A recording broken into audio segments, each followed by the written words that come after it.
Yo, yo, yo, yo. What's up, all you burners, stoners, and potheads out there? This is Weedman 420 with the Weedman 420 Chronicles. How are all you vipers doing out there?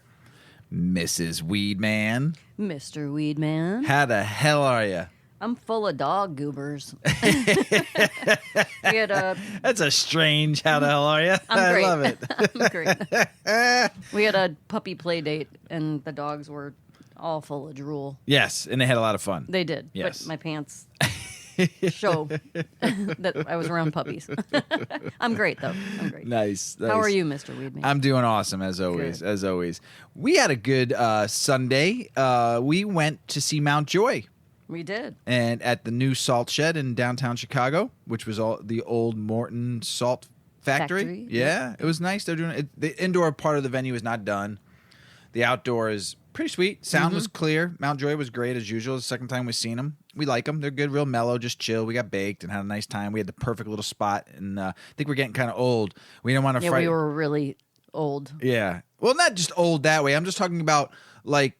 We did not want chairs. We didn't want chairs, but we didn't want to fight through the crowd to get to like. We went off to the side by. Well, but it wasn't like dancing music. No, but if it was just, dancing music or like something heavy hitting, I'd say let's get up there. I didn't. I just wanted to chill back though. Yeah, it was nice right, being like halfway up, off to the right by a pole where we were like not being pushed we had and something bothered. to lean against. Yeah, it was great. Yeah, these old knees, boy, I tell you. Yeah. That's cool.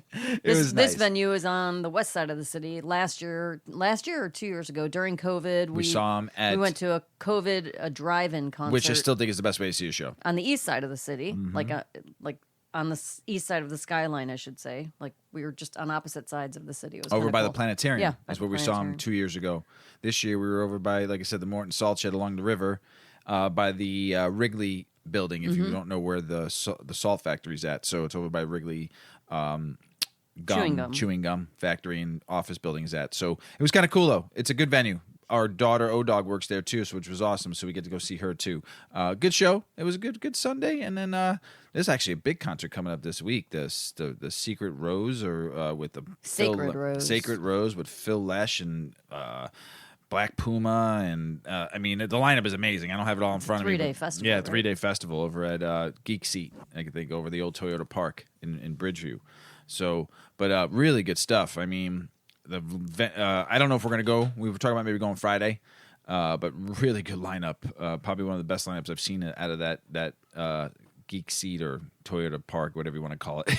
Seat Geeks is a place to get tickets. Yeah, but that's what it's called. No. Oh, the studio. The venue is called that? Seat Geeks. Oh. Yep. So they sponsor, they just sponsor it it. now. Yeah. Well, we're gonna smoke, and we are smoking. I'm on day 10. I didn't do it consecutively because I smoked strains 1 or 2 days in a row. So I'm on day 10 of the challenge. I call it the High Times Cannabis Cup, and last night I smoked Escape by Bedford Grow, and we're going to smoke it tonight during the show. It's a sativa, 25.64% THCA. Miss Weedman, you should smoke that bowl that's in front of you. THC 70.77% with a whopping 26 point something percent total cannabinoids. No CBD or CBDA. Terpenes, from what I read, not a lot of information on this strain. Kind of disappointing. That they don't put a lot on their jars, but it is a sativa. Terpenes are humulene, pinene, limonene, tourmaline. There's a boatload of them, and I guess this is supposed to be the Mrs. Weedman hit that thing hard. Yeah. This is supposed to be a Wake and Baker's Dream strain. Now I smoked it yesterday and rated it. It didn't hit me like I thought it would, like some of the other Bedford Grow strains I smoked. It's still a good strain. It smells nice, pretty nug. Got a lot of limonene in there and a lot of pine in there too. So the smell was nice. Nice smell. The high didn't hit me as hard as what I read people talk about on Reddit and stuff like that. But still a good strain. Can I smoke some? Mrs. Weedman's hogging the bowl. Yeah, I took a pretty big hit there. You did. Yeah. A big rip. Choking. I thought it was pretty tasty. Now let's see. I took a big rip, so we'll know how strong it is. Yeah, you'll know in a minute. But you said you didn't feel like it was a long-lasting high. It wasn't. I got short-lived. I got high, but all of a sudden I was like, and I smoked a pretty good amount of that bowl too, and I had it pretty full last night, and the high didn't last very long. And that's what I'm finding. So I'm doing the judging on the vape cartridges, medical cannabis vape cartridges, which I didn't think about. They didn't really guide you when you're doing your judging. It's like a series of questions about the product that you grade on a scale of 1 to 10, and then a open-ended question that you just have open space to respond to. And I've judged 4 of my products so far, and it dawned on me after submitting that 4th judging that I'm not approaching my reviews from a medical aspect. I was just talking about the taste and the smell and how, like if it was a heady high, body high, and I didn't really rate it based on like, oh, my pain went away. Oh, I was able to sleep well. But then I went back, and it doesn't really guide you to do that either. No, it doesn't. You would think it would with the medical cannabis, Right. that they'd be looking for medical explanations of the product. Yeah. Anyway. And I did the medical flower. I put some stuff if it helped me sleep, but if it didn't, I didn't put it in. Right. You know. What I have found that I'm quite surprised with, most of my vape cartridges are RSO. Most of them are hybrids. Live resin. So they're heavy hitters. They should be, and it's medical, so you have a little higher THC, right? So My favorite one so far we've smoked is that Sunshine OG. That's been my favorite. what I've found is that it's surprisingly, I would expect that I would take a little hit off of the pen and feel very high, and I don't. And what I found works really well with those vape pens, even though they're heavy-hitting strains, it's almost like you have to build up your high. It's like you take a hit, and then maybe in 15, 20 minutes you take another hit, and you do that for a series of 4 or 5 hits over maybe a couple hours of time, and then you feel high. It's I maybe I'm not using it right, but I don't know. I just found with the RSOs, that's been a better result. You mean the for me. live resin? And well, yeah, Some of them but are live some resin, of them are right. RSO. Yeah. I don't know. I had to smoke a lot of those pens to get high, and I don't like that. That's what I'm saying. Like, Yeah. you expect. I know that- our tolerance is pretty good, but still. but it is a nice high Yes. if you kind of build it. Yeah, it's It's true. nice, and it lasts for some time. We built it up pretty good at Mount Joy. I was hitting that pen like every 10 minutes. I was taking a little, just a nice little rip, and I was nice and even keeled through the show. It was nice. I still think the Sunshine OG is the best one out of all Yeah, those it is strains, good. though. That's the one I've been using every night, and it's been Oh no, lights I out. like I've got a it's a VRSO, the Spectra. Oh yeah, That's one. nice. I keep that on the bedside Yeah, table. that one's a Nighty-nighty. 1 to 5. That thing is wonderful too. So that one was great. pretty good too. But there's a couple of them that we've smoked that have just been meh, Meh. meh. So you ready to start the show? Mm-hmm. All right. Untapped roots, an overlooked source of medicine. A recent resurgence in the cannabis plant as a result of many regions' lessenings prohibition has caused a global shakeup in attitudes towards the plant and the products it provides for humans, largely for the better. One of the most common recited benefits of cannabis is a huge diversity of uses the plant has, from hemp-based supercapacitators and hemp clothing to high-value medicines from cannabinoid-rich cultivars, yet this almost exclusive refers to the aerial parts of the plant only.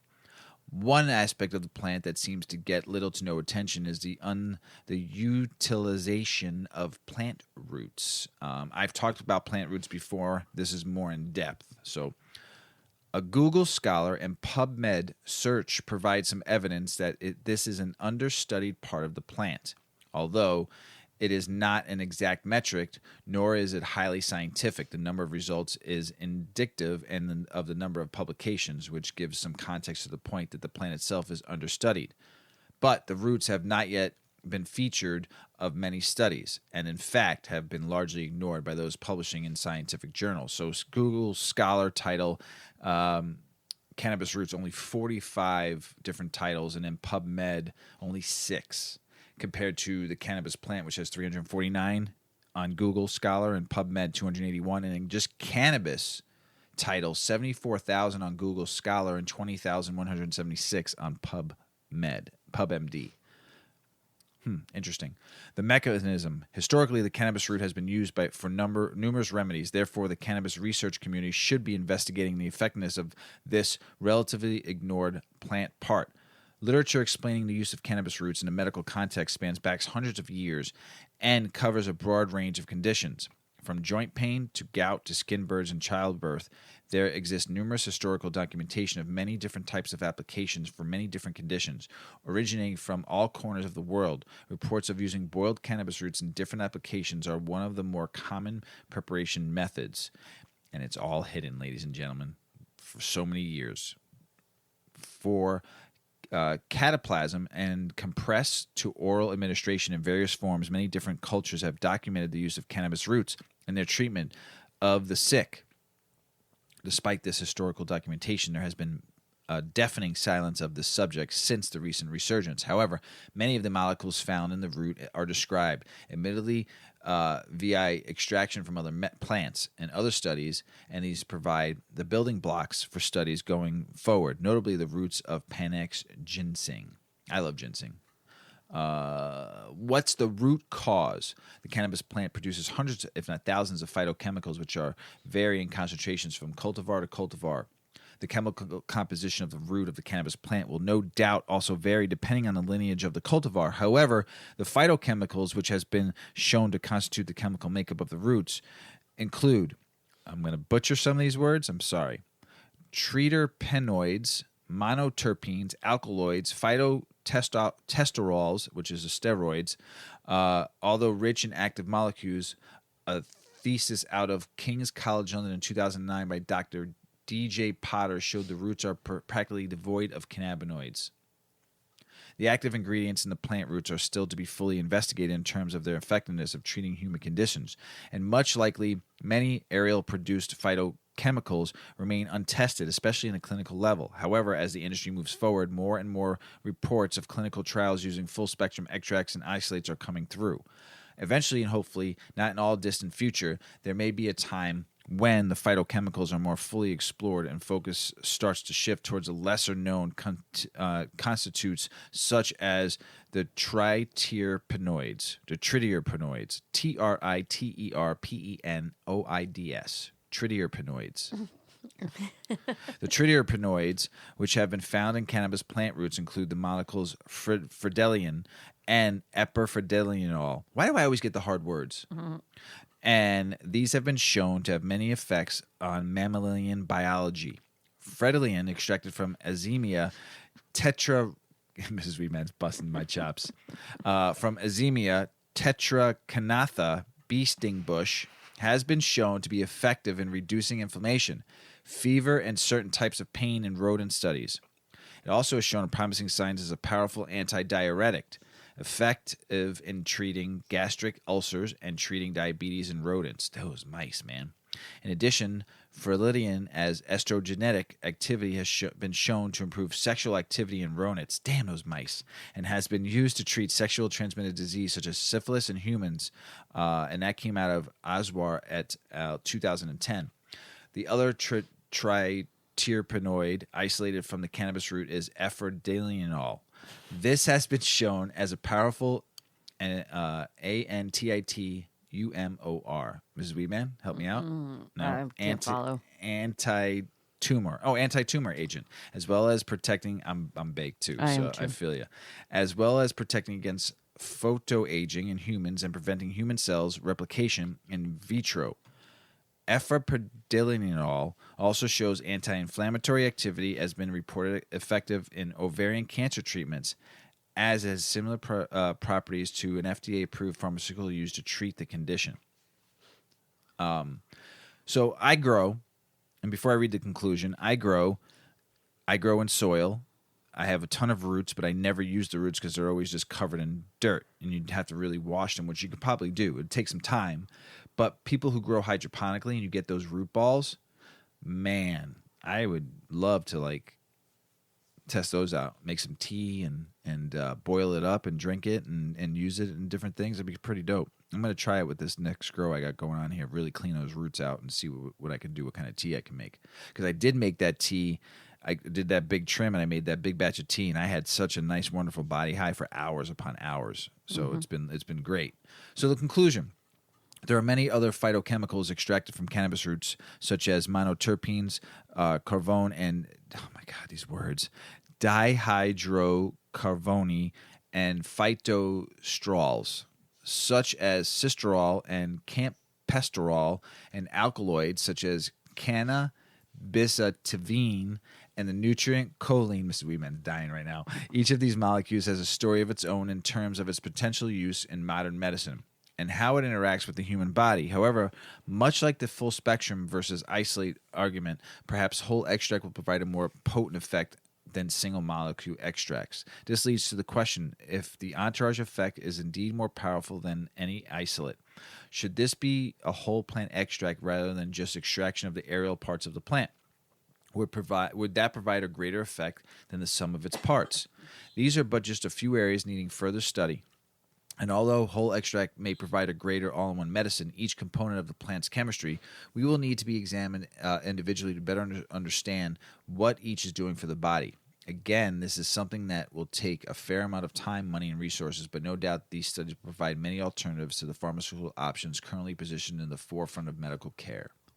If you're a home grower or you're a grower and you can get yourself on some roots, I would try looking up some recipes. There's got to be some recipes out there, some medicine. You can grind it down, clean it out, grind it down, make a tea out of it, use the stems and the leaves, but start off with the roots too. Like I did the leaves and I felt great.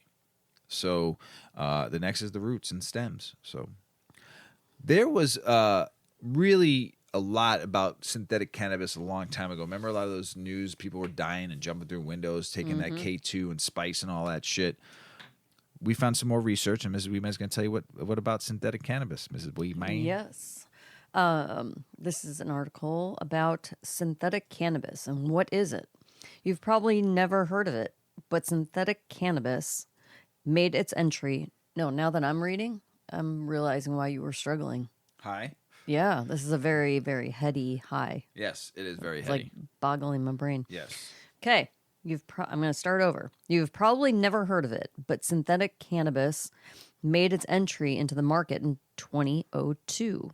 It's sold as an alternative to cannabis, also known as fake weed, fake marijuana, K2, spice. Some people get confused between real and synthetic cannabis. Like most things, there's a difference between fake and the original.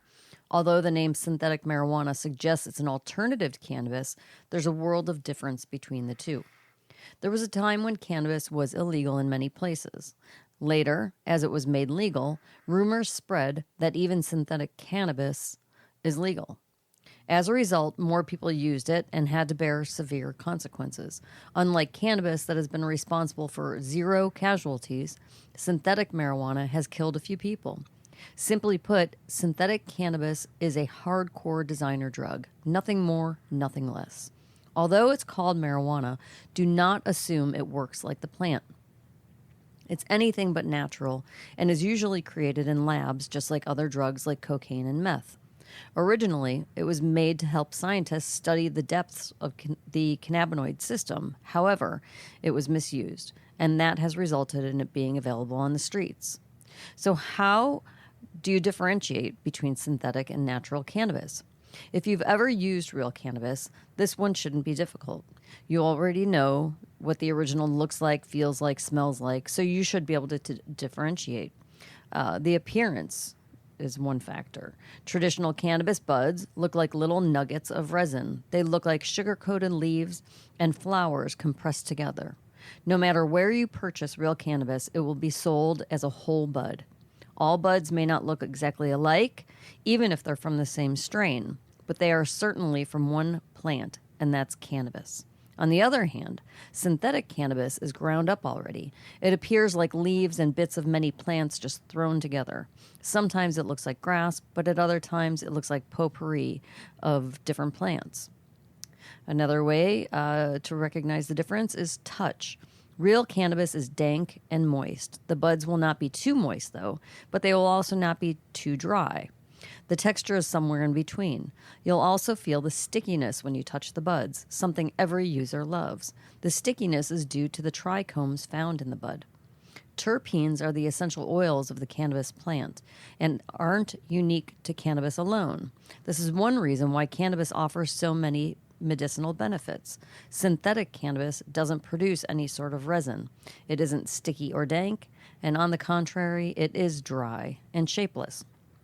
Another way to tell is smell. Pure cannabis smells differently depending on the strain. For instance, green crack smells like mangoes, while Skittles emits a distinct fragrance of fruit.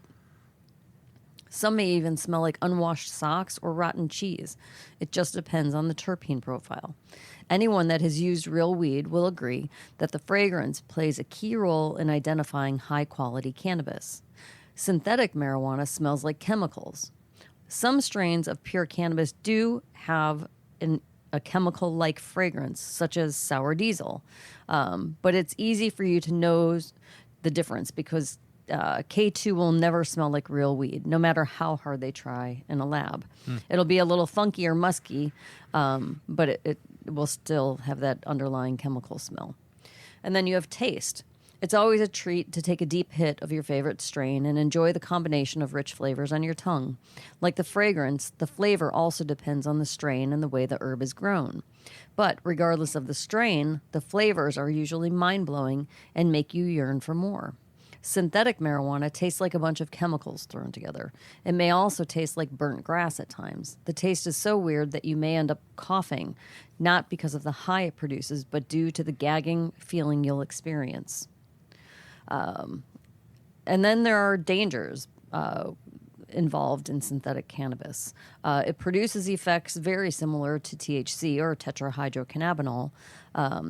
THC is the cannabinoid present naturally in the cannabis plant and is responsible for the psychoactive effect that you feel when you ingest or smoke cannabis. However, THC, despite its psychotropic effects, has a range of medicinal benefits and is used in high doses to help with various illnesses. The same cannot be held true for synthetic cannabis. Once you smoke synthetic K2 or spice, however they call it, you may experience hallucinations in a matter of hours. The high may not last as long as the high that you would feel when you smoke real cannabis either. To top it off, you may feel a tightness in your chest and your lungs after you've smoked. It's quite difficult to get rid of it. Like regular cannabis, fake cannabis can be smoked, vaped, or mixed with edibles. Instead of gaining medical benefits, you'll only feel a heaviness that cannot be described in words. Real cannabis produces a cerebral high, and you actually enjoy the way it takes the stress away from your body. But fake cannabis will only make you feel heavy and sluggish. Real bud will also get creative juices flowing, while fake does no such thing. Fake cannabis works like THC. Just like THC binds to the cannabinoid receptors found in the human body, it latches to the CB1 receptors and produces a euphoria that's eerily familiar with THC. However, they bind with a higher affinity compared to pure THC. Fake weed may produce some effects that make you feel like you're consuming real cannabis, but the problem is that it's much stronger than real THC. Made primarily to help researchers, it didn't take long for unscrupulous manufacturers to make their own versions and release it to market. Fake weed is usually prepared by combining several solvents, including acetone and high-proof alcohol. No wonder your throat feels like it's on fire when you smoke it. Due to its potency, headaches, blackouts, panic attacks, and kidney failure can be expected. Basically, you're consuming too many chemicals at once if you're smoking or ingesting fake weed. Also known as nitro, syncans, or synthetic cannabinoids, it can wreak havoc on you and produce side effects that include hallucinations, rapid heartbeat, breathlessness, bouts of coughing, muscle spasms, elevated blood pressure, headache, nausea, chest pain, and vomiting, and more. In extreme cases, you may even experience a heart attack. Yes, it can be fatal. From strokes to seizures and psychosis, a lot can happen if you meddle with fake cannabis. The rates of emergency department visits and long hospital admissions are much, much higher than with natural cannabis. There are a few reasons behind this, but it is mostly thankful to the fact that it can be synthesized up to 200 times stronger than regular weed. It is also a totally unregulated field. And while governments worldwide are continually banning the chemicals that make up synthetic cannabis, the producers only have to make tiny changes to the chemical structure to skirt the laws. These unscrupulous synthetic drug producers are constantly one step ahead of the law, and they also sometimes add non-cannabinoid chemicals to increase the levels of psychoactivity in their products without labeling it in any way whatsoever. And there are addictive issues that plague synthetic cannabinoid users. Continued abuse of synthetic weed can lead to a wide range of issues, with some medical professionals saying that the addiction can be harder to break than that of opioids. There's an endless list of stories of patients entering psychotic states for weeks at a time, and the risk of seizures. If the user quits cold turkey, it can be seemingly large. The risk is large for seizures. So in our humble opinion, there's really no place in modern society for these type of synthetic drugs. Instead of risking your health, grab some real weed. In this day and age, with almost endless lists of amazing genetics at your fingertips and so much information available, why would you smoke anything but the beautiful, natural cannabis? Yeah. Always exercise caution and purchase cannabis through a reputable source or grow it at home. Grow it at home. Don't smoke that fake shit. Yeah. Time for a change. Crazy. Federal ban on cannabis use causes more harm than good. A decade ago, Americans were nearly evenly split on whether to legalize cannabis. While half the country favored revising U.S. drug laws to make room for legal cannabis, the other half said to keep cannabis prohibition in its place. Public opinion has since shifted dramatically. Now more than two-thirds of the country favors legalization. That includes 83% of Democrats, 71% of independents, and 50% of Republicans, according to Gallup polling. But just because a proposal is popular doesn't mean it's always wise. Now that Democrats are in the Senate, they've introduced a package of proposed cannabis policy reforms along with a commitment to work with Republicans to get something done this year. It's time to look back on what they have done and learn in the recent years and rethink the position. More and more states contradict federal cannabis laws. A decade ago, none of the states had legalized cannabis for recreational use. That began to change in 2012 when Colorado and Washington authorized the adult use programs. Now a majority of states have laws that permit cannabis in certain circumstances. 19 states allow cannabis for medical or recreational use. 18 states allow cannabis for medical purposes only. 10 more states allow products with non-psychoactive compounds. 2 U.S. territories and Washington, D.C. also have legalized recreational cannabis. 3 states, Idaho, Kansas, and Nebraska, do not allow any cannabis products at all. Despite these state laws, cannabis possession is still a federal crime. As far as federal law is concerned, buying cannabis in a state-authorized storefront is just as illegal as purchasing it from a plug. Federal law enforcement policies are, of course, another matter. The Justice Department has generally taken a hands-off approach in recent years related to the state legal cannabis operations, but the highlights that glaring contradictions in U.S. drug policy. Supreme Court Justice Clarence Thomas has called the federal government's approach a half-in, half-out regimen that simultaneously tolerates and forbids local use of cannabis, resulting in an unstable state of affairs that strains basic principles of federalism and conceals traps for the unwary. The consequences for lives and livelihoods of the American people have become too widespread and absurd to ignore. This editorial noted concerns in 2018 that legalizing cannabis could lead to higher rates of use among teenagers and children, but the data from Colorado and Washington, where recreational pot sales began in 2014, indicates this didn't happen.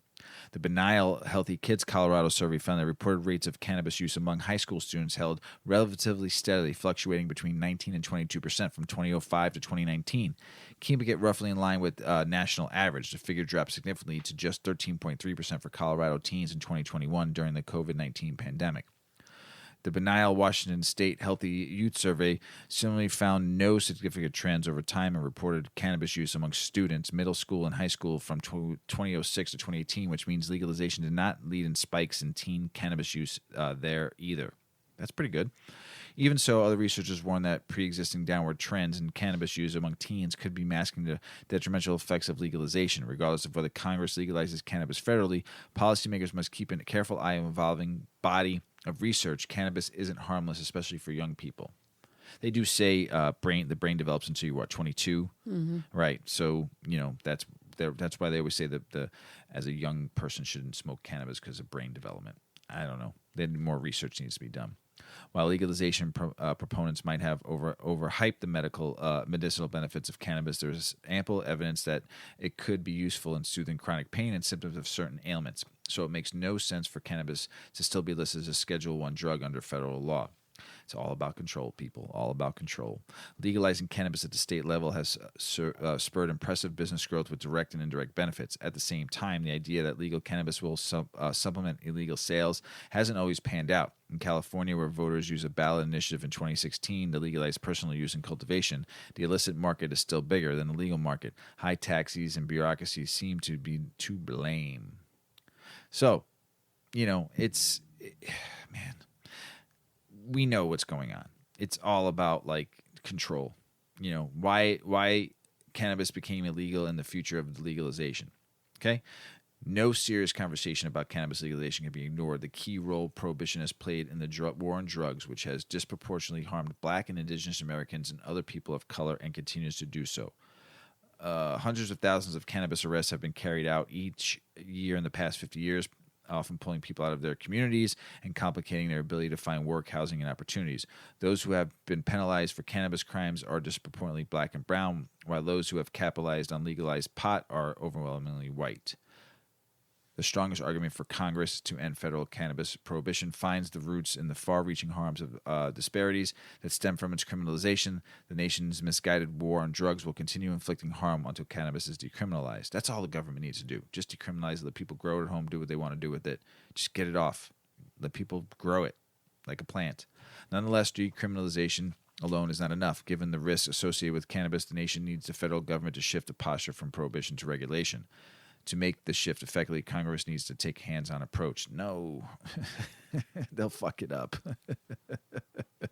So, I don't know. We'll see what happens in the future. Dosing. Cannabis oil. We don't talk a lot about cannabis oils. No. We've made some tinctures in our past and used it to infuse stuff, but we don't talk enough about it. And I know there's a lot of people that need cannabis oil because they can't smoke it. Right. So what's the beginner's guide to dosing cannabis oil at home? Well, cannabis oil is one of the most versatile substances to have in your home. It can be used for any cannabis edible, from pot brownies to weed stir fry. A well-dosed cannabis oil will give you a great high and may also help with sleep, pain relief, and relaxation. Homemade cannabis-infused oil is much more potent than hemp oil or a CBD-only oil because it uses the entire plant, often called full spectrum. A full spectrum oil not only contains CBD, but also the plant's other cannabinoids, including THC, CBN, and more. These cannabinoids all work in unison to make their effects stronger, a phenomenon. Isn't there a song? That's a phenomenon. Known as the entourage effect. When it comes to the high, a little bit of cannabis oil goes a long way. Edibles have been found to offer effects 5 times as strong as smoking the same amount of cannabis. This is because when it's digested, THC passes through the liver and becomes 11-hydroxy-THC. This chemical change brings with it a strong body high. That's why dosing correctly is important. Once you get the steps down, making cannabis-infused oil at home is easy. You can use a household item like a pot, mason jars, and a strainer. Just keep in mind the type of oil you use, along with the best strain of cannabis for your needs. Cannabis is fat soluble, which means it must bind to fat molecules in order to be digested. It's not possible to make fat-free edibles. The best oil for making cannabis cooking oil are the best oils for making cannabis cooking oil are olive, coconut, and avocado oil. Choosing the oil depends on what the recipe might be calling for and how it pairs with what you're making, says Christina Wong, who formerly worked at the California-based edible and topical company Papa and Barkley, and even flexed her cannabis baking skills on Hulu's Baker's Dozen. Coconut oil is best for the most efficient THC infusion, but the overpowering coconut scent doesn't go well with everything you cook. Experts often recommend starting with olive oil because there are added health benefits.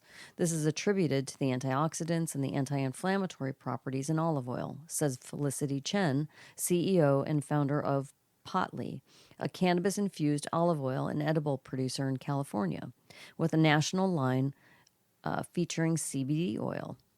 The good fats in the olive make it a perfect carrier for cannabis, says Chen, who uses locally produced California olive oil in her infusions. For cooking, choose a strain of cannabis that smells good and is fragrant. Chances are it contains terpenes that would taste equally great in cannabis oil. I use 7 grams of a strain called Grape Pie. It contains my favorite terpenes, limonene, myrcene, which give the cannabis an herbal, fruity, and sweet flavor. Then this article goes into like ratios of olive oil to cannabis and then a proper formula or recipe to make cannabis oils. So we'll put the link for this in the podcast this week. But Yeah, 'cause then it's pretty long how to make everything. So Yeah. you'll want to read the instructions. yeah, but they talk about the process, the recipe, straining it, and then storing it. After you've made the oil, you want to store it in an airtight container, preferably glass. Glass will help the oil last longer, and it's considered a neutral substance, so it won't add anything unwanted to your oil, like potential microplastics or flavors. You can store it at room temperature in a cool, dark place, like a cupboard. Light degrades its quality, so less light is better, and it will last for 6 months if stored properly. Nice. So how do you dose with it? Dosing edibles is important. It will make the experience more enjoyable if you know the right dosage for your desired effect. Edibles affect each individual differently, depending on our genetics, age, gender, weight, and tolerance. Remember that the effect of edibles is much stronger than smoking because of the chemical process when metabolizing them. When dosing edible cannabis oil, make sure to start low and build. Our weed oil recipe is made with a 1-to-1 ratio of 1 cup of oil with about 1 cup of ground cannabis. The ratio estimates that a teaspoon would contain 3 to 5 milligrams of THC. So then they go on and talk about, being careful and learning your dosing and tolerance. And they say an important component of dosing is knowing the THCA percentage of the cannabis that you're using. So in the legal market, they're printed right on your container, right? Most cannabis contains anywhere from 20% THCA to 35% THCA. The higher the potency, the stronger your oil. Remember, despite all of the math, this dosing equation is just an estimate.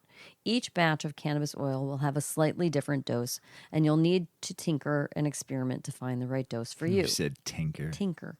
And then they go in to talk about different ways you can use the oil. You can cook with it. You can, basically substitute it in recipes for any oil or a portion of the oil in a recipe. You can make salad dressings. We did. Yeah, you can make focaccia bread with it. This person said a popular and effective option is to bake with it. I didn't think about this, though, that you should not exceed 340 degrees Fahrenheit during your baking process because you could lose and burn off cannabinoids and terpenes. So all in all, it takes time to discover what your sweet spot is for dosage. Cannabis oils are so versatile, says Wong. Once you learn the rules of how to infuse and cook with cannabis oil, anything is possible. We like cannabis oil. Yeah. Yeah. We've done it. Jersey recreational cannabis sales since launching on 4/20 is $80 million. Pretty good. That was until June 30th, and $4.6 million in tax revenue since they launched. Pretty good. North Dakota recreational cannabis legalization initiative makes the fall ballot, and the governor said if it passes, she'll make sure. That's South Dakota. North Dakota recreational cannabis legalization initiative makes fall ballot. South Dakota, it made the ballot again. Again, don't forget it did pass. If it passes, the governor says she's going to make sure it goes through. We'll see. Alabama regulators approve rules for medical cannabis program. Finally. Oh my God. Didn't we talk about Alabama like a year ago in their laws with their suppositories, right? Yep. And now they're finally 2023 is when it's going to be all ready to go for suppositories. Great stuff.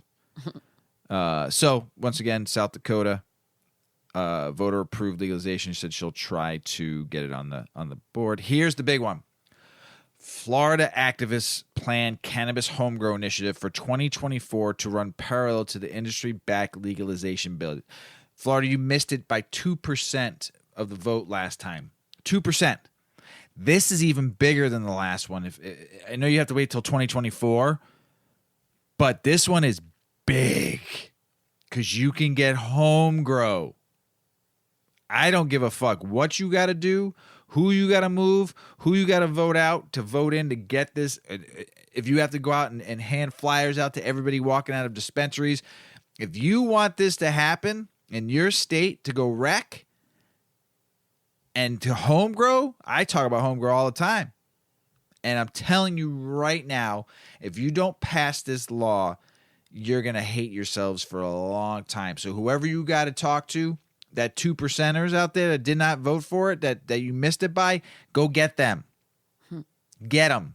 Because it's foolish for you not to have this passed. And the home grow is big. And don't let those cannabis companies down there not let it get on the ballot, because you will be pissed. Okay? Tennessee's first cannabis restaurant opens in Nashville. How does this happen? We talked about it. They use hemp-derived THC to be able to serve it in their restaurant. Buds and Brews.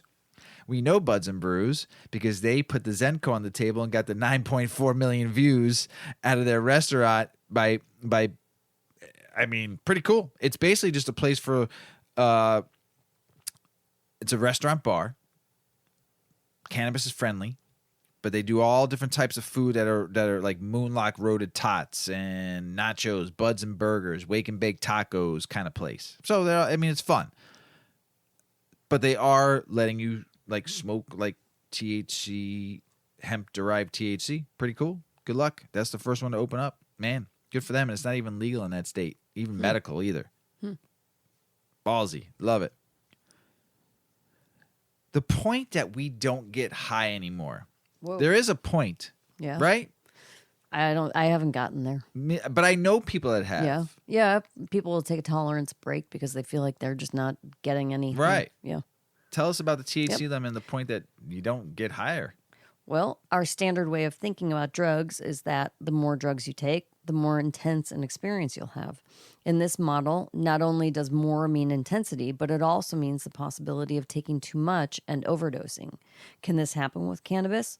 According to research, THC has a limit, and if you keep smoking past it, you don't get higher. Take a look. Do we have THC limits within us? Is there a point of smoking when we don't get higher, no matter how much we smoke? According to research and life, yes, there is. Our 100% independent news publication focuses on stories in the growing cannabis and psychedelic spaces. We provide the Cannadelics weekly newsletters for readers to stay updated and offer tons of deals for products. Okay, I didn't do a good job editing this one. This article they're talking about where it's where they share this article. Anyway, we're going to move on here. I'm so high. I usually do a little better proofreading through my stuff. Well, before getting to the study and the official documentation, let's first think about smoking behavior. Sure, not everyone is a giant pothead, but there are plenty of giant potheads out there, and even lower level smokers might encounter a specific time period of mass smoking whereby they can assess the situation of what happens with increased amounts of THC. If you keep taking opioids, you'll get super high, and then eventually you'll take too much for your system to handle the depressive aspects of the drug, and your body will shut down. We call that an overdose. Many drugs lead to death when taken too much, by essentially flooding the body with a compound it can't remove fast enough or balance the effects of for regular function. Some drugs are more likely to kill than others, but even a non-fatal reaction can result in a seizure, unconsciousness, or bodily injury of some kind. However, this isn't the case for all drugs, and technically for pot. We know this doesn't happen. Fatally, it just doesn't happen. We know people don't die from pot because there are no death statistics. There's none. They don't exist. Nope. And because no one has seen it happen before. But what does that mean for super heavy smokers? Are they simply never getting to the death limit, or is there no limit to get to? And if it won't cause death, does it mean it stops working at some point? Standard Life tells us yes. As a regular smoker myself and a sometimes full-out pothead, I'm well aware that if I take toke after toke after toke, that eventually I'm not going to feel any difference anymore. After a certain point, my brain will remain at the same level of mush and I don't get higher, despite possibly smoking way, way more. I might burn my throat if my smoking joints set my asthma off, but I'm not going to enter into some new high headspace with each new drag. Technically, every smoker knows this, even if they've never thought about it logically. For one thing, if we did continue to get higher and higher, it would be written about extensively, and it's not at all. And another thing that seems is the seeming inability to die indicates that at a certain point there is no further bodily response. A couple of years ago, a study came out that helped show this logic and which backs up the idea that with THC there is a limit, and after that limit, smokers don't get high. The study in question is called Association of Naturalistic Administration of Cannabis Flower and Concentrates with Intoxication and Impairment. The goal of the study was to assess if there is an association of legal market cannabis flower and concentrates with cannabis intoxication and neurobehavior impairment. So, basically, do we smoke too much? The art of microdosing pot. In order to do this, study researchers designated a cohort study with 121 cannabis flower and concentrate users. The participants were in groups per their choice of general product, flower or concentrate, and then randomly split within user groups into two groups, a higher THC product group and a lower THC product group. The study used legal market cannabis flower for the flower group, with a range of 16 to 24% THC, and concentrates with 70 to 90% THC for the concentrate group. 55 of the participants used cannabis flower, and 66 of the participants used concentrates. Investigators measured plasma cannabinoid levels, as well as subjective drug intoxication of the users, and performance results on a range of neurobehavioral tasks to test attention, memory, inhibitory control, and balance. Researchers found that it didn't matter which product the participants used, flower versus concentrate, as users showed similar behavior on a neural level after acute use. The concentrates caused uniformly higher THC blood plasma levels across the board. In nearly all metrics, though, neurobehavioral measures were not changed by short-term cannabis use. There was a delay in impairment of verbal memory and balance in general, but apart from these factors, there was no different outcome based on the type of product or potency level. That's interesting. Researchers concluded that though cannabis concentrates provided higher THC exposure, that the difference in subjective and neurobehavioral impairments in the short term is not specifically associated with the strength of the product used. According to researchers, in general, across most cognitive measures, acute performance changes following cannabis use were minimal. In one exception, delayed verbal recall performance was impaired after use, which is consistent with prior work demonstrating reliable cannabis-associated impairment in this memory domain. And that across forms of cannabis and potencies, users' domains of verbal memory and proprioception, focused postural stability, these are just words right now. Nothing's making sense to me. Focused postural stability were primarily associated with THC administration. All right. One limitation of the study was that there was no control group used, so all participants received THC with no group which did not. Investigators were also required to go by the federal mandate, which restricted drug dosing, as well as control of other aspects of administration. A last restriction, they had to pre-assign the major groups of flower users versus concentrate users based on pre-existing user behavior due to ethical limitations. Even with these limitations, though, the results still say a lot about how little the effects change when a person has more THC. So what does this even mean? While the researchers weren't testing to see what level a person stopped breathing or keeled over and died, the research pointed out why we don't need to worry about these things with cannabis. If low and high THC users essentially show the same functional reactivity, it indicates that past a point, no further effect is felt by increasing THC. Though this doesn't provide a direct answer as to whether a person can die from too much THC or too much cannabis in general, it does imply that death is unlikely, even when the body is being pushed past a limit.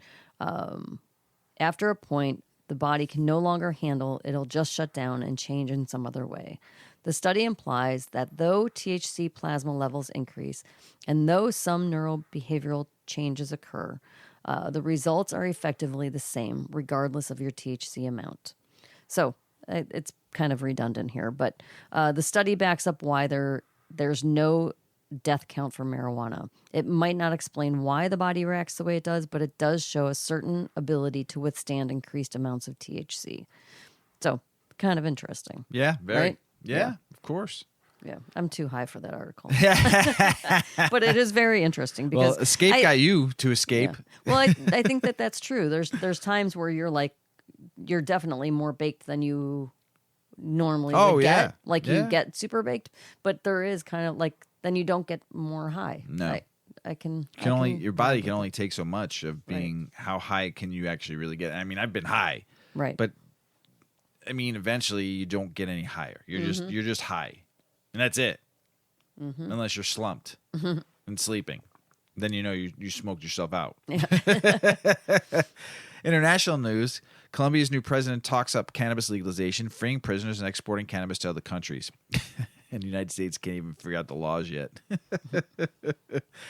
Cannabis products are booming in Thailand. Of course they are, because it's fucking legal and free. Not free to buy, but free. Freedom. Don't panic, it's organic. It's written on the window of a coffee shop in Bangkok. Thailand's government has not been so relaxed about the consumption of cannabis for very long. In 2018, cannabis was initially only legalized for medical purposes, and only since June 2022 has the cultivation use of cannabis been decriminalized. In the past, its offenses have resulted in imprisonment and even death penalty. Ooh, jeez. The new economic development plan, though, and suddenly, Thailand shows its liberal side. The government has even gives away cannabis plants to encourage farmers to grow them. It only requires registration of the Pluk Ganja app. In addition to commercial cultivation, private cultivation is also legal, limited to just a few plants. That's pretty good. Because cannabis is considered a crop, there's no longer any limits into creativity. And that's awesome. And so completely new businesses, ideas, and product lines are developed out of nothing. The Ministry of Health says it has approved 1,181 products, including cosmetics and edibles containing cannabis extracts, and expects the industry to earn up to $15 billion in their dollars, and it's $435.16 million in U.S. dollars by 2026. That's pretty good. 15-course menu with hemps. The Thai restaurants in Bangkok are now offering hemp menus, and they're using whole weeds and has garlic cannabis chips and lavender cannabis tea and cannabis chocolate brownies on its menu. The Umi Organic Cafe offers cannabis extract juices and green oatmeal, hash cookies, and Japanese restaurant Coco serves 15-ounce course of hemp-infused meals. There are cannabis cooking classes, weed and wine dinners, cannabis spa massages, gum-soothing cannabis extract toothpaste, and much more. All offers can be only used by clients over the age of 20. And the new gourmet wellness and relaxation products must not exceed a certain content of intoxication, THC. Officially, commercials products approved by the Food and Drug Administration must contain CBD and chemical found in cannabis. We know that. So, Thailand, man, just banging, killing it. And here's another one. Okay? Swiss pharmacies will price medical cannabis according to black market prices. Smart. Try to take people away from the traditional market, bring them into the legal market, and now you know where you're getting it from and where it's being grown and all that stuff. I think it's smart.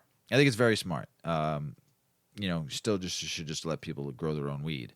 So, but good for you, Swiss. Good for you, Swiss pharmacies. I'm baked. Good for you, Swiss. Yes. We talk about edibles a lot. We always do because we love them. The one thing we've never been able to really dial in is the THC dosage. We always just estimate. Yep. How do you calculate it? This is the one thing that we've been trying to figure out, just doing it by ourselves. Well, because there's a lot of human error involved in it. A lot of it is guesstimating. Yes. You know, because when we're cooking at home, we don't have the capability to test the cannabis. If it's your home grow, you don't really know the potency of it and the breakdown of it, right? So, but there are some basic rules for calculating THC dosages. Dude, I ate way too many brownies. We've all been there. Yes. Right? We've all been there. Yep. Or perhaps on the opposite, you had some cannabis edibles and ended up feeling absolutely nothing, right? We've all been there. We honestly don't know what's worse. This is why calculating the right THC dosage is crucial to make sure you enjoy your cannabis edibles to the fullest and you don't end up heading straight to bed. When it comes to cannabis edibles, consuming the right THC dosage is the safest and most straightforward way of getting the best possible effect. The main goal should be to relax, feel good, and have a nice time without overdoing it. There's a few things you need to know. When you're planning to cook some tasty cannabis edibles, a frequent question that you might be asking yourself is, how much weed should I put in the recipe? Before finding the perfect THC dosage for your cannabis edibles, you'll have to take into consideration various factors that may influence your trip. Your THC tolerance. It's only reasonable to say that a regular cannabis smoker has a higher THC tolerance and will probably need to have a bigger dosage for their cannabis edible than a first-timer. We don't want that to sound sexist, but in comparison to men, women will likely need lower doses than men to get to the same level of high. However, this can also vary depending on other factors like body size and mentality. But usually paying attention to the THC tolerance is a rule we recommend standing by for first-time users. Then there's body, your build, your frame. Again, we don't mean any offenses, but a big aspect to take into account when calculating the right dose for your edible is the general size of the consumer. A skinny and rather small-build person will logically need lower doses than a tall or heavyweight consumer. The same goes for men and women. Men tend to have a bigger and heavier build than women. Therefore, they'll need to eat a little more than the woman would, right? Your state of mind. It may sound surprising, but having the right state of mind when approaching your cannabis edibles may have the biggest impact on the type of high you'll get. Ideally, you should be feeling relaxed, confident, and happy, rather happy when taking your special edible or infusion. Normally, feelings of stress, anxiety, insecurities, and negative feelings overall are not a good match with edibles. These kind of feelings may become more intense when you're high and could worsen things instead of allowing you to feel relaxed. And your weed quality. This one practically explains itself. The better the weed, the higher you'll get, and the smaller amount that's needed, and vice versa. The first thing you'll need to check to calculate the right amount of THC for your cannabis edibles is the THC percentage present in your weed strain. A well-grown and strong strain usually contains around 20% THC. However, not everyone knows how to grow cannabis perfectly, and this leads to lower weed quality, which results in lower THC levels. Therefore, you'll need bigger doses of edibles to get high. The perfect strain for cooking edibles is the powerful Gorilla Cookies Auto, containing the highest THC levels, up to 27%. And you've got your environment and your surroundings. Just like the correct state of mind can have a big influence on the effects of the edibles, it's also important to pay attention to your environment of choice. When you take your edibles or infusions, try to find a place where you feel comfortable and relaxed and distraction-free. Cannabis is known for waking up all of your senses. Therefore, a hectic and hype place is probably not the best place to consume. We recommend going somewhere where you've been, a place that's familiar, perhaps at home where you feel safe.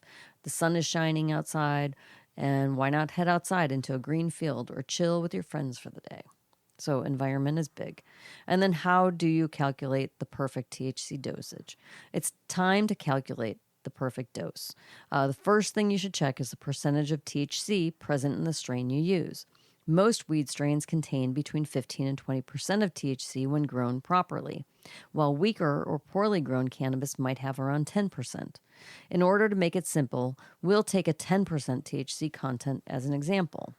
1 gram of cannabis makes 1,000 milligrams with a total content of 100 milligrams THC. Now you'll need to calculate the THC dose per serving. To do it, you have to divide the amount of THC in your recipe by the number of servings. So let's suppose you make canna butter with a cup of butter and 5 grams of average quality weed. Multiply 5 by 100, so you know that you'll have 500 milligrams of THC in the butter. If you used half the cup of butter to make the cookies, and you made 25 cookies, then divide that by the number of servings, and you'll know each serving contains about 10 milligrams of THC. Simple, right? But that's making an assumption about the strength of your, so there's a lot of variables, but at least it's variables. a guesstimate. Yeah. And then doses and effects. A beginner or a smaller sized person's THC dose should be around 1 to 10 milligrams. An intermediate user, about 10 to 20 milligrams. And an experienced THC dosage ranges between 20 and 50 milligrams or more, depending on the desired effects. There are different types of effects you can commonly get with different doses. A small dose of 1 to 2.5 milligrams is recommended for first-time users and microdosers. It'll produce some mild relief of pain, stress, and anxiety, as well as focus and creativity improvement. When taking between 2.5 and 15 milligrams of THC, symptoms of pain relief will get stronger, euphoric feelings will rise, and you might feel altered perceptions and impaired coordination. This is a recommended dose for a patient with persistent problems, people dealing with sleeping problems, or sociable people. People who take THC doses between 15 and 30 milligrams are usually medical patients who develop a higher tolerance or simply regular consumers. At this point, perception and body coordination will be evidently affected, as well as a big euphoric sensation will be awakened. Lastly, anywhere from 30 milligrams and higher is only recommended for extremely experienced THC users or medical patients who require high doses. Feelings of euphoria will be extreme at this stage. Coordination and perception will be more altered, and perhaps some side effects such as rapid heart rates. Now that you've successfully calculated your THC dose, there are some do's and don'ts. So we go through this all the time when we talk about edibles. Take a small amount. Start low and go slow. Wait. Eat some food because you need fats to break down the THC and for the THC to kick in. And just be calm. You'll eventually feel it. So don't mix it with other drugs. I always say if you're new to cannabis, let cannabis be the only thing you're consuming that's going to alter you. Don't drink and consume. Get familiar with cannabis alone, and then go back to incorporating drinking in with it once you're familiar with it. Drink water and don't get too hyped. I think sometimes people think like this big crazy thing is going to happen when they smoke, and it's not. It's not big and crazy unless you have too much. It's nice. Mr. Weedman can get a little crazy if he has too much sativa. I love getting crazy. You just don't allow me. So this article goes into cooking and scaling down doses. We'll post it. There's a lot of information here about cooking with it and dosing. So we'll share. Because sharing is caring. That's right. That's the end of the show, Mrs. Weedman. It is? It is. You ended it. I closed the show. You closed it out. Closed it out. You do so well when you close it out, too. Yeah. Talking about edibles and being the mom you have in you. Take care of yourself when you eat an edible. It's like a commercial, a mom commercial. Take care of yourself, my weed family out there in the world, because I'll take care of you. Weed'll take care of you. That's it. Mrs. Weedman's edibles will take care of you. When was the last time you made some edibles? I was just going to say. You haven't made cushy rolls in a hot minute. You need to Yeah. make some cushy rolls. We got a shit ton of butter you haven't made. I got to make some stuff. I got like 4 pounds of butter, I think. Dang. We haven't. It's frozen in the time fridge. to get cooking. Yeah, good looking. I need some cushy rolls in my life. I'm tired of eating gummies all the time. I need some chocolatey goodness. Mrs. Weedman, you got anything else to say? I got nothing. You got nothing? Nope. You got high off that strain? I'm still high. Are you? I'm not. Yeah. I'm going to smoke some more, but not that one. I'm going to go down now a notch. Down notch. I'm going down to the indica. Sleepy. I'm going sleepy sleep time. So, hey, everybody out in the world, Thank you for listening. Hopefully you're smoking some big fat doinks while you're listening to the show. We appreciate you all out there in the world. We love you all. Thank you. Be kind to one another out there. It's a crazy, crazy world right now. Be kind. Give somebody a hug if they need it. Give somebody a joint if they need it. Show some love, will ya? Shake hands, kiss babies, and give some hugs. That's what I always say, right? Yeah. I think you've had some other choice say for it, but something else, that's too. good. I'm glad that you've removed I that. removed that one. That's good. If you ever meet me in person, you want to know what I used to say, I'll be happy to tell you. It's awful. For some. Anyway, everybody out in the world, we love you. As Paulie always says, smoke smart. Puff, puffing away. Puff, puff, pass.